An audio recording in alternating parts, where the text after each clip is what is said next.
Welcome back to the show, Chef. Before we get into this episode, I want to tell you where this came from. What you're about to hear started inside last month's Leadership Lab, not as a podcast idea, not as content. It started as a live conversation with chefs who were burned out, frustrated, and quietly questioning whether the problem was the work or something deeper. What surfaced in that room was simple but uncomfortable. The truth. Most burnout isn't caused by workload. It's caused by misalignment. And once that landed, everything else snapped into focus. Now here's where that matters for the Chef Life Brigade. Inside the brigade, we don't just talk about ideas and hope they stick. We use tools like Notebook LM, ChatGPT, Claude, and other forms of generative IA and agents to lock clarity in place. Not to replace thinking, not to automate judgment, and definitely not to turn chefs into content machines. I know there's a lot of anxiety right now around AI, especially in our industry. It's only because they don't know how to use the tools. People are worried about being replaced, exposed, or left behind. That's not what this is. We use these tools the way you'd use a notebook, a whiteboard, or a Sharpie on the back of a prep list, to slow things down, to reflect what was actually said, and to help you hear yourself more clearly. This episode is an example of that process. It's not motivation. It's not a pep talk. It's an orientation or a change in orientation. If you've been carrying weight that doesn't belong to you, if you've been confusing motion with leadership, if you've been wondering why rest hasn't fixed the exhaustion, listen closely. This came from real chefs in a real room asking real questions. So, let's get into it. Welcome to the Deep Dive. Today, we're going to be taking all those complex insights, all that hard-won clarity from the Culinary Leadership Lab, and really locking them into place. This is tailored reinforcement designed specifically for you. Exactly. Our goal here is absolute precision. This isn't about general motivation. We've distilled a stack of really powerful reflections from that session. Yeah, right. And our mission now is to just reinforce that essential leadership insight. Yeah. And I think to clearly name the mindset shift that's required for long-term identity alignment. And it all really came down to a core paradox, didn't it? This distinction between leadership defined by, frantic effort. Yeah, notion. And leadership anchored in a grounded presence. The ultimate lesson was that leadership starts with how you carry yourself through the day, not how much weight you try to carry. And to even begin addressing that, the session had to establish a very specific working container. We agreed we weren't there to fix, rescue, or give advice. Which is hard. It is. That restriction itself is the first signal of the shift, because we're all so used to jumping straight to solutions, even when we don't really know the problem. The sources emphasize that before you can solve anything, you have to locate the weight you're carrying that isn't yours. Okay, so let's unpack that root problem immediately. The foundational realization from the lab was, it was incredibly stark. Most burnout is not from workload, but it's from misalignment. That's a huge claim. It suggests, just changing your hours isn't going to solve the core issue. It's not about volume, it's about friction. The source material details two main types of misalignment. The first is external, a disconnect between the expectations placed on you. Stated or unstated. Right, and the reality of your resources. But the second type, the one that truly, truly drains leaders, is entirely internal. Okay, here's where it gets really interesting for you listening. Adam Lamb pointed out that this internal misalignment is this chasm between your current reality and an internalized ideal. For example, you might be a high-volume factory manager in your day-to-day role running a massive operation, but your self-perception, your internal ideal, is telling you that you should be a high-end, bespoke chef focused on artistry.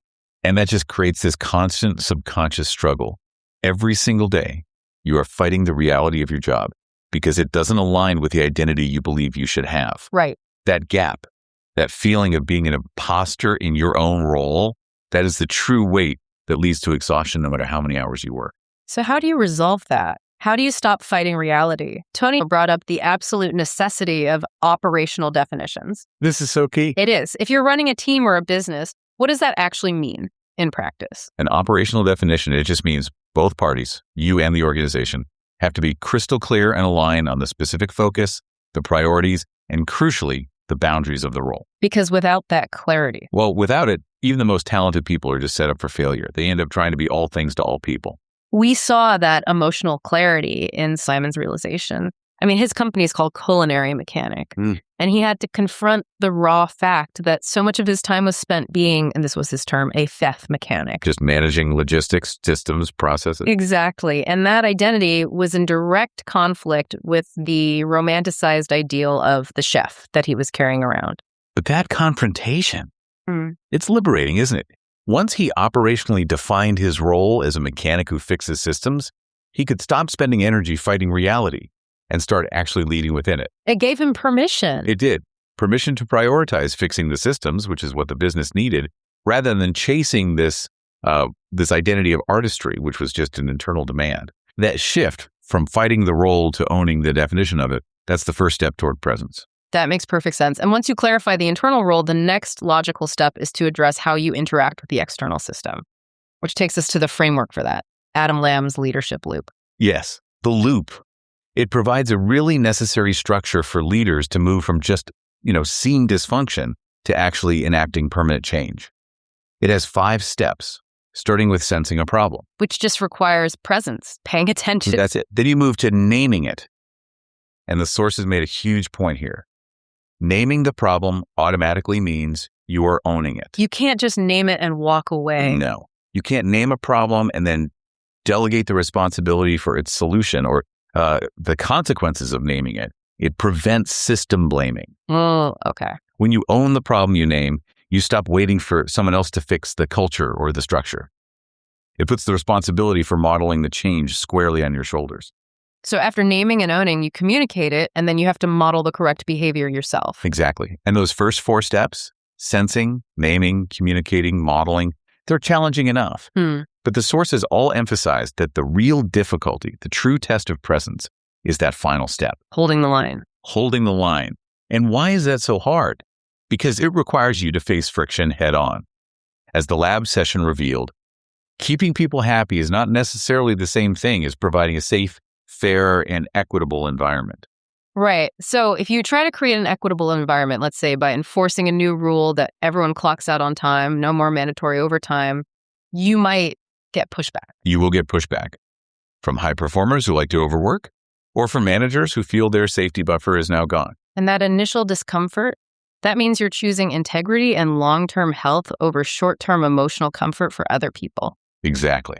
And that willingness to prioritize integrity over momentary happiness requires a profound grounding in presence.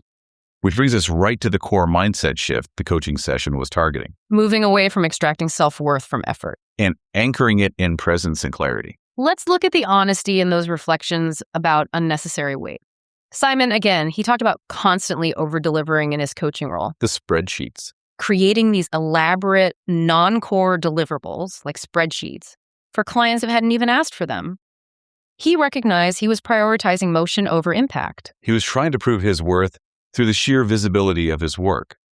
The value wasn't being extracted by the client from the spreadsheet.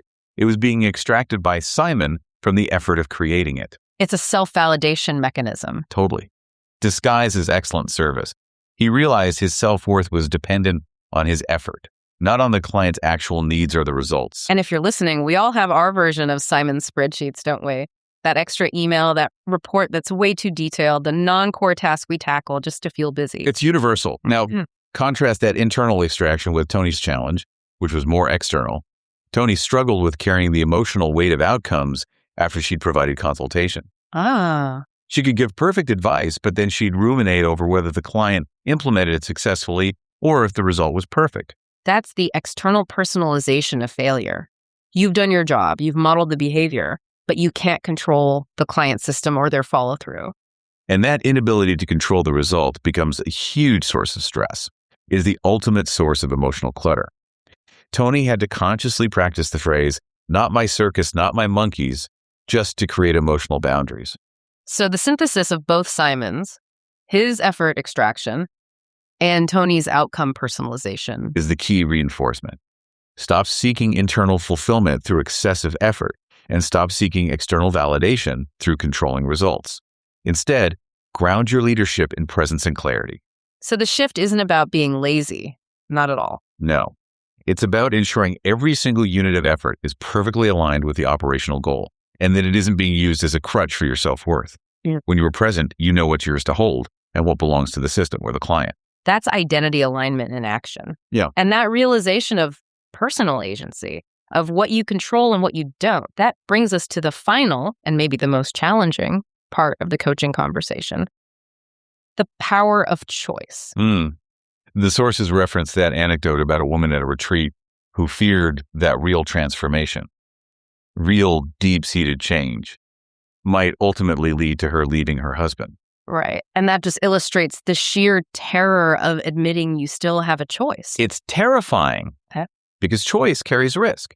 It's emotionally easier to feel trapped, to believe the path is already dictated, because then you eliminate the risk of making the wrong decision. You sacrifice future freedom for present comfort. That's it. And that's why inaction is often the path of least resistance. What the leaders in the lab understood is that our current inaction is usually dictated by choices or agreements we made years ago that we've never revisited. Precisely. And that's what makes Simon's anchor point so powerful. The core question always returns to, what's the goal? If your choices don't support that stated goal, they are misalignment fuel. Progress depends entirely on consciously reviewing those old, unchallenged agreements that are now dictating your life. Which requires that first principle thinking Adam Lamb mentioned. You have to break things down to their fundamental nature without assumptions.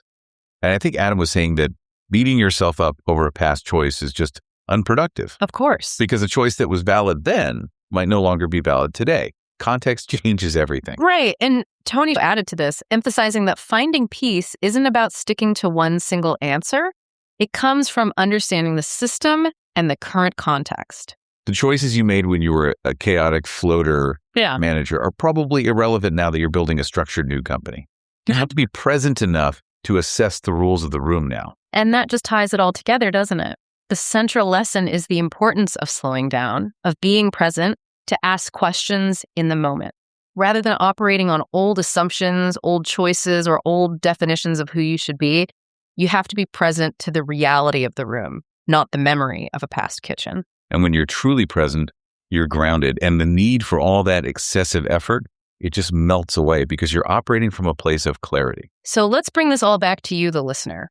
We've reinforced the core insight. Leadership is defined by presence, how you carry yourself, and clarity, achieving those operational definitions using first principle thinking. It is not defined by the magnitude of effort or the amount of weight you carry. So what's the practical, grounded step forward? The session ended by asking for one small way I can embody that this week. It can't be a massive overhaul. It has to be a single structural change. Okay. For Tony, the suggested action was to create a formalized feedback or closure email template to send when she leaves a project. That small structural action creates an emotional boundary, it documents her input, and it prevents her from carrying the outcome into the next week. And for Simon, it meant setting rigorous, visible time limits on those non-core over-delivering tasks. These small, consistent actions. They replace the compulsion for unnecessary motion with the power of being intentionally grounded. You replace the shoulds with the is. And these are the small ways you shift your identity over the long term. You're embodying the clarity you've gained. The clarity is what changes the weight of the day. And the true measure of a successful chef or a successful leader, it's defined by their version of success, not by external expectations or old internalized ideals. Clarity is enough. It's enough to start shifting how you carry your days, your team, and yourself. If you are present enough to define success on your own terms, what previously felt like overwhelming identity-draining weight, it simply becomes a manageable part of the day's reality. The power to choose that new reality is and always has been yours.